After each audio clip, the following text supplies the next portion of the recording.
Assalamualaikum warahmatullahi wabarakatuh. Alhamdulillahi rabbil alamin. Wal 'aqibatu lil muttaqin. Wassalatu wassalamu ala asyrafil anbiya'i wal mursalin wa ala alihi thayyibin at-tahirin wa ala ashabihi al-kamilin ar-rasyidin wa ala sa'iri awliya'i ummatihi wa ulama'i millatihi ajma'in. Amma ba'd. فيقول الله عز وجل في محكمه التنزيل وفرقانه المجيد: أعوذ بالله من الشيطان الرجيم بسم الله الرحمن الرحيم قل بفضل الله وبرحمته فبذلك فليفرحوا هو خير مما يجمعون. صدق الله العلي العظيم. وقال نبينا عليه الصلاة والسلام: لكل نبي دعوة مستجابة فتعجل كل نبي دعوته إلى آخر الحديث أو كما قال صلى الله عليه وسلم وصدق رسول الله صلى الله عليه وسلم. அளவற்ற அருளாளர் நிகரில்லாத அன்புடையோர் அல்லாஹ்வின் பெயரால் ஆரம்பம் செய்கின்றோம். ஸலவாத் என்ற கருணையும் ஸலாம் என்ற ஈடேற்றம் சத்திய தூதர் ஷஃபாஅத் போதகர் சர்தாரே ஆலம் சய்யிதுல் கௌனைன் நபியுல் ஹரமைன் ஸல்லல்லாஹு அலைஹி வஸல்லம் அன்னவர்கள் மீதும் அன்னவர்களின் ஆலா சஹாபாக்கள், குடும்பத்தார்கள், அகல வைத்தவர்கள், சஹாபாக்கள், நல்லடியார்கள், முஸ்லிமான மூமினான ஆண்கள், பெண்கள் அனைவர்கள் மீதும் என்றென்று உண்டாவதாக. கண்ணியத்துக்குரிய அல்லாஹ்வுடைய நல்லடியார்களே, அன்பார்ந்த இஸ்லாமிய சகோதரர்களே, கண்ணியமான சங்கையான ஒரு மாதத்துல, கண்ணியமான சங்கையான ஒரு இடத்துல, முக்கியமான ஒரு நோக்கத்துக்காக நாம் கூறுகிறோம். மாதத்தை பொறுத்தவரையில் நபியுல் அவ்வல் மாதம், கண்மணி நாயகம் ஸல்லல்லாஹு அலைஹி வஸல்லம் அவர்கள் பிறந்த மாதம். ரசூலுல்லாஹி ஸல்லல்லாஹு அலைஹி வஸல்லம் அவர்கள் ரபியுல் அவ்வல் மாதத்தில் பிறந்தார்கள் என்பதில் இமாம்களுக்கு மத்தியில் எந்தவிதமான கருத்து வேறுபாடும் கிடையாது. அதாவது ஒரு இமாம் முஹர்ரமுடைய மாதம் என்பதாக, இன்னும் ஒரு இமாம் சஃபருடைய மாதம் என்பதாக, இன்னும் ஒரு இமாம் ரமதானுடைய மாதம் என்பதாக எழுதியது கிடையாது.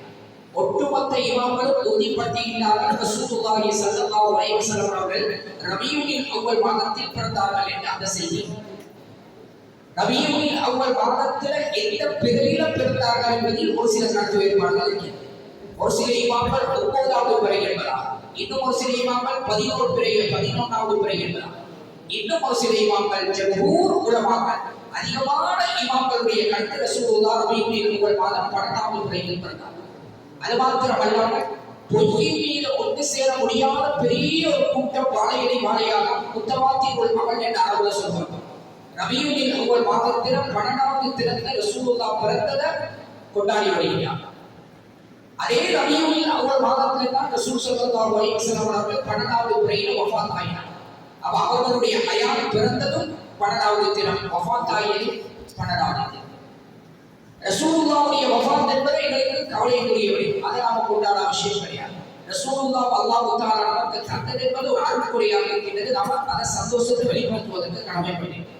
அன்பார்ந்த இஸ்லாமிய சகோதரர்களே, அல்லாஹ்வுடைய நல்லடியார்களே, அல்லாஹ் சுப்ஹானஹு வ தஆலா அல்-குர்ஆனில் சொல்லினான், வத்குரு நிஅமத ரப்பிக்கும், உன்னுடைய ரப்புடைய நிஅமத்தை நீ நினைத்து பார் என்பதாக அல்லாஹ் சொல்லினான். ரப்புடைய நிஅமத் என்று சொல்லக்கூடிய நேரத்தில் அல்லாஹ் தஆலா பார்ப்பதற்கு கண்ணை தந்திருக்கிறான், கண்ணோ நிஅமத். பேசுவதற்கு நாம தந்திருக்கின்றான், நாம நிஅமத். செவி இருப்பதற்கு காதல் தந்திருக்கின்றான், உண்ணுவதற்கு உணவோ, குடியிருப்பதற்கு வீடு, பிரயாணம் செய்வதற்கு வாகனம் என்று சொல்லி அல்லாஹ்வுடைய அந்த நிஅமத்துகள், அந்த அருட்கொடைகளை நாங்கள் எண்ண ஆரம்பித்தால் எண்ணி முடிக்க முடியாது. அல்லாஹ் தஆலா நமக்கு தந்த இந்த நிஅமத்துகளில் எல்லாம் ஆகப்பெரிய நிஅமத்து தான் இந்த ஈமானுடைய நிஅமத். ஏனென்றால் ஒரு மனிதனுக்கு இந்த உலகத்துல எல்லா நிஅமத்துகளும் கொடுக்கப்பட்டு, எல்லா அருட்கொடைகளும் கொடுக்கப்பட்டு, சொத்து, செல்வம், காணி, பூமி, பதவி, பட்டம், எல்லா நிஅமத்தும் கொடுக்கப்பட்டு இந்த ஈமானுடைய நிஅமத்து கொடுக்கப்படவில்லை என்றால் அந்த அநியாயம் செல்லக்கூடிய நரகமாக இருக்கும். அதே நேரத்தில் ஒரு மனிதனுக்கு இந்த உலகத்துல எந்த ஒரு நிஅமத்தும் பெரிய அளவுல கொடுக்கப்படல. ஏழையாக வாழ்கின்றான், கஷ்டத்தோட வாழ்கின்றான், வறுமையோட வாழ்கின்றான். ஆனால் ஈமானுடைய நிஅமத் கொடுக்கப்பட்டால் அவன் செல்லக்கூடிய சொர்க்கமாக இருக்கும். அப்போ ஒரு மனிதன் சொர்க்கத்தின் பக்கம் அழைத்து சென்ற வெற்றியை கொடுக்கக்கூடிய நிஅமத் ஈமானுடைய நிஅமத். இந்த ஈமானுடைய நிஅமத் எல்லா நிஅமத்துகளிலும் ஆகப்பெரிய நிஅமத்தாக இருக்கக்கூடிய இந்த ஈமானுடைய நிஅமத் நமக்கு எப்படி கிடைத்தது, யார் மூலமாக கிடைத்தது என்ற ஒரு கேள்வியை நாங்கள் எழுப்பினால் நிச்சயமாக நாயகம் ஸல்லல்லாஹு அலைஹி வஸல்லம் அவர்கள் மூலமாக நமக்கு கிடைத்தது. ஏனென்றால் ரசூலுல்லாஹ் இந்த உலகத்துக்கு வரக்கூடிய காலத்துல ஐயாமுல் ஜாஹிலியாவுடைய காலம், மக்கள் எல்லாம் மடமையில வாழ்ந்து கொண்டிருந்தாங்க. மனிதர்கள் என்ற பெயரில் மிகுந்த போல் வாழ்ந்து கொண்டிருந்தார்.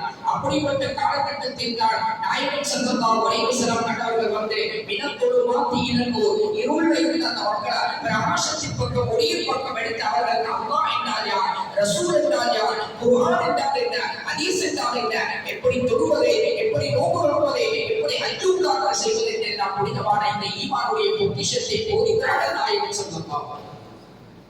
அவர் நியமத்துகளில் ஆகப்பெரிய நியமத் ஈமான். அந்த ஈமானுடைய நியமத் கிடைப்பதற்கு காரணமானவர்கள் ரசூலுல்லாஹ் என்றால் அல்லாஹ் தஆலா சொல்கிறான், வத்குரு நியமத் ரப்பிக்கும், உன்னுடைய ரப்புடைய நியமத்தை நீ நினைத்து பாருங்கள் சொல்லக்கூடிய நேரத்தில் முதல் வரிசையில் வரக்கூடிய நியமத்து தான் அருமை நாயகம் ஸல்லல்லாஹு அலைஹி வஸல்லம். அது மாத்திரமல்ல, அல்லாஹ் தஆலா சொல்கிறான், லகத் மன்னல்லாஹு அலல் முஃமினீன இத் பஅஸ ஃபீஹிம் ரசூலா, உங்களுக்கு நாங்கள் ரசூலுல்லாஹ்வை ஒரு அருட்படையாக தந்தோம். மனிதர்களுக்கு அல்லாஹ் ரசூலுல்லாஹ்வை அல்லாஹ் தஆலா ஒரு அருட்படையாக தந்தான். ஆகப்பெரிய ஒரு நியமத்தாக தந்ததாக திருக்குர்ஆனில் அல்லாஹ் சொல்கிறான். ஆகப்பெரிய நியமத்தாகிய ரசூலுல்லாஹ்வை நாங்கள் நினைப்பதென்பது குர்ஆனுடைய ஆயத்துக்கு நாம் கட்டுப்பட்டு கொண்டிருக்கிறோம்.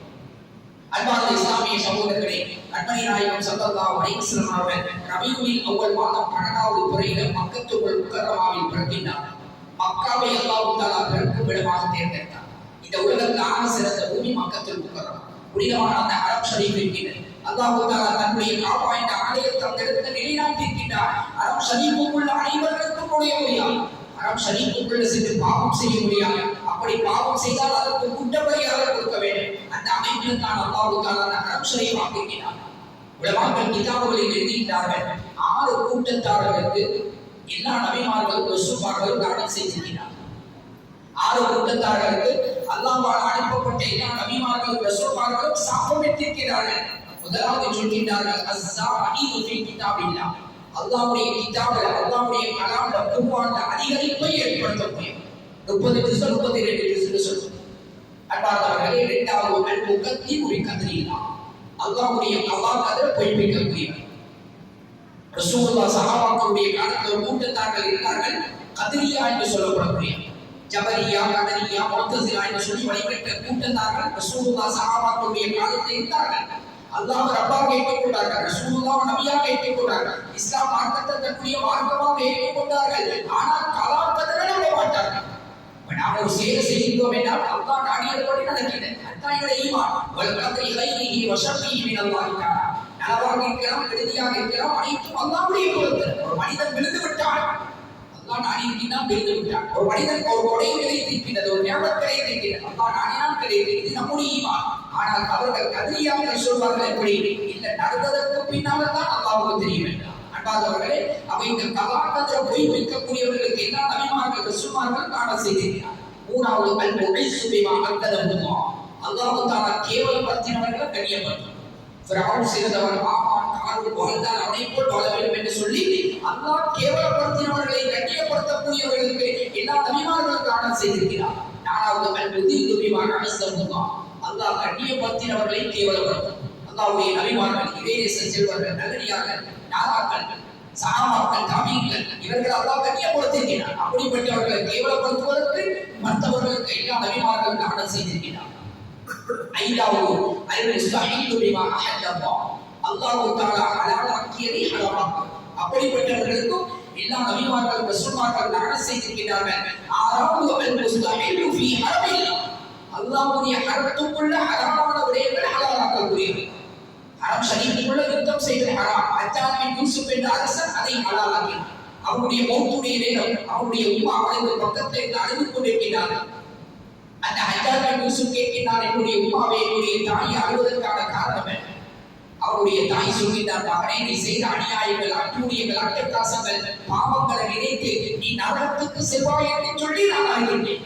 ஹரம் ஷரீஃபுக்குள்ள யுத்தம் செய்வது ஹராம், அதை நீ ஹலாலாக்கினாய். குர்ஆனுக்கு அர்த்தத்தை வைத்துக் கொண்டு தின்னு கொண்டு செய்வதற்கு முயற்சி செய்தாய்.